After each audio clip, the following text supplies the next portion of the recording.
Pendidikan Guru Penggerak Angkatan 7. Saya, calon Guru Penggerak Angkatan 7, akan menyampaikan tugas modul 2.3 koneksi antar materi, yaitu coaching untuk supervisi akademik.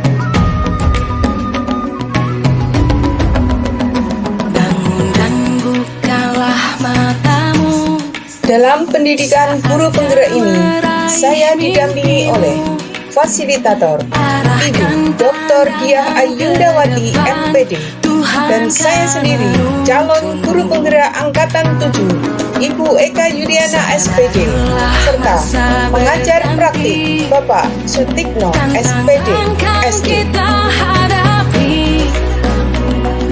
Dalam tugas koneksi antar materi ini memiliki tujuan pembelajaran khusus, yaitu calon guru penggerak menyimpulkan dan menjelaskan keterkaitan materi yang diperoleh dan membuat refleksi berdasarkan pemahaman yang dibangun selama modul 2 dalam berbagai media. Ayo kita jaga untuk Indonesia.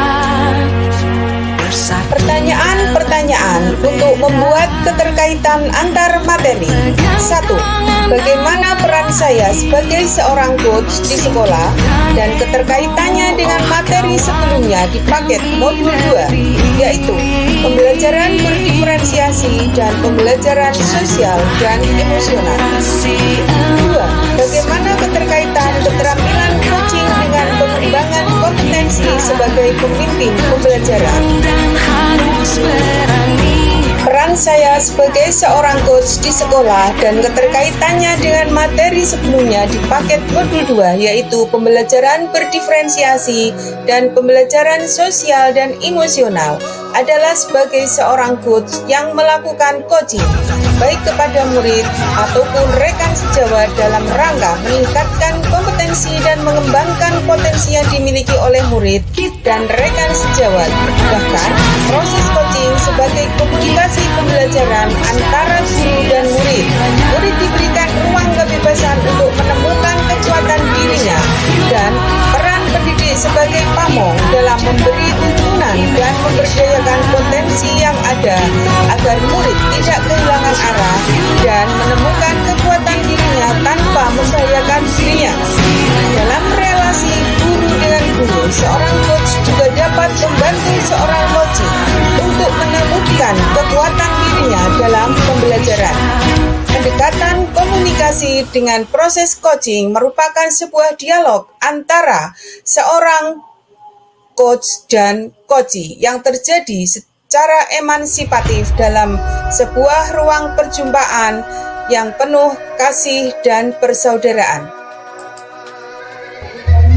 Dalam keterkaitan dengan pembelajaran berdiferensiasi ini, tentu dengan memiliki keterampilan dan kemampuan coaching dalam pembelajaran akan sangat mendukung sekali, bahkan akan membawa dampak positif, yaitu peningkatan prestasi belajar murid dan tercapainya tujuan pembelajaran, serta keterikatannya dengan pembelajaran sosial dan emosional adalah karena pembelajaran berdiferensiasi dilaksanakan karena beragamnya murid dengan karakter, kemampuan, hobi, bahkan latar belakang yang berbeda itu, agar kebutuhan belajar murid terpenuhi. Juga karena pembelajaran berdiferensiasi adalah serangkaian keputusan masuk akal atau common sense yang dibuat oleh guru dengan berorientasi kepada kebutuhan murid.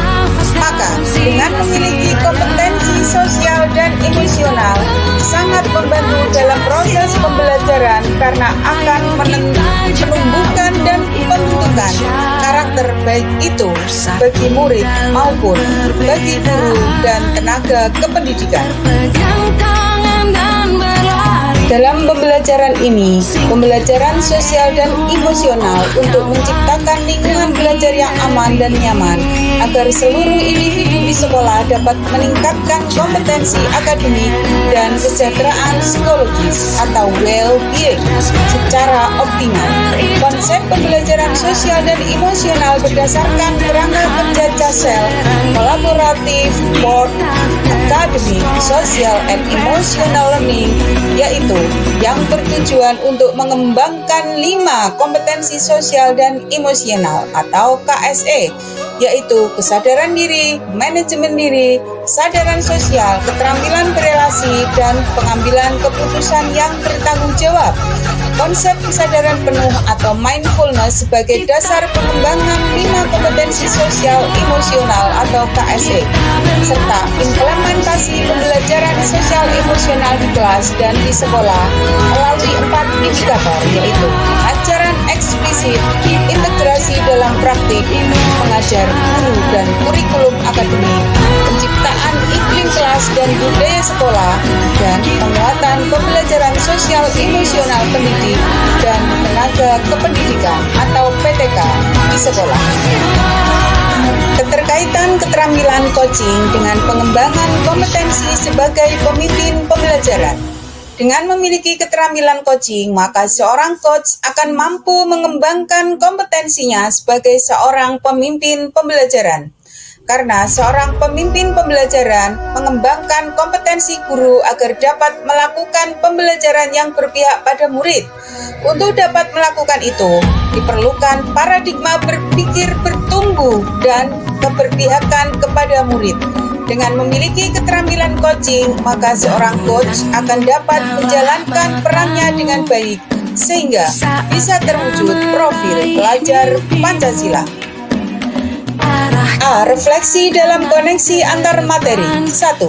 Pengalaman atau materi pembelajaran yang baru saja diperoleh adalah A. Saya memperoleh ilmu dan pemahaman juga pengalaman tentang coaching untuk supervisi akademik, di mana saya bisa praktik coaching secara langsung sebagai coach, coachee, dan observer. B. Dalam praktik coaching tersebut, saya menerapkan kompetensi sosial emosional sehingga dalam praktik coaching tersebut terdapat pengelolaan emosi, kesadaran diri, kesadaran sosial, manajemen diri, dan pengambilan keputusan yang bertanggung jawab. C. Menerapkan coaching dengan model Tirta yang meliputi tujuan, identifikasi, rencana aksi, dan tanggung jawab sehingga sangat sesuai dengan kompetensi sosial dan emosional. 2. Emosi-emosi yang dirasakan terkait pengalaman belajar. Dalam kegiatan praktik coaching saya harus bisa mengelola emosi dengan baik, menahan diri agar saya tidak memvonis, tidak mengajari, tidak mengkritik, merasakan menjadi coach yang bisa menjadi pendengar yang aktif dan mampu membuat pertanyaan berbobot, serta merasakan senang dengan materi dan pengalaman baru melakukan coaching. 3. Apa yang sudah baik berkaitan dengan keterlibatan dirinya dalam proses belajar?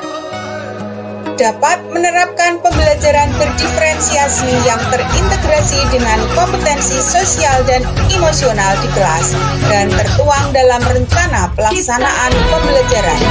Dapat melaksanakan praktik coaching dengan baik sesuai model Tirta. 4. Apa yang perlu diperbaiki terkait dengan keterlibatan dirinya dalam proses belajar? Dalam coaching perlu meningkatkan kompetensi dalam memberikan pertanyaan berbobot pada coaching. 5. Keterkaitan terhadap kompetensi dan kematangan diri pribadi. Dapat mengelola diri dari asumsi yang timbul karena permasalahan yang diajukan coaching. Adanya proses kreatif untuk dapat memaksimalkan potensi yang dimiliki coaching.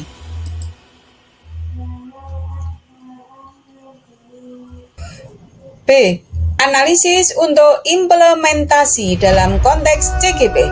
1. Memunculkan pertanyaan kritis yang berhubungan dengan konsep materi dan menggalinya lebih jauh. Supervisor hendaknya memiliki kemampuan melakukan coaching agar dapat menumbuhkan potensi dan meningkatkan kompetensi dari coaching, bukan hanya sekedar memenuhi administrasi dan satu arah saja. Supervisor hendaknya melakukan percakapan pra-observasi, melakukan observasi sehingga akan menemukan hal-hal yang bisa dijadikan bahan refleksi, dan untuk bisa melakukan percakapan pasca observasi. 2. Mengolah materi yang dipelajari dengan pemikiran pribadi sehingga tergali wawasan atau insight baru. Melakukan coaching merupakan kegiatan yang harus dilakukan oleh seorang supervisor sebagai bentuk kepemimpinan dalam pembelajaran dengan menerapkan kompetensi sosial dan emosional, sehingga akan didapatkan pembelajaran yang berpihak pada murid, karena dengan coaching yang benar akan meningkatkan performa dan kinerja guru. 3.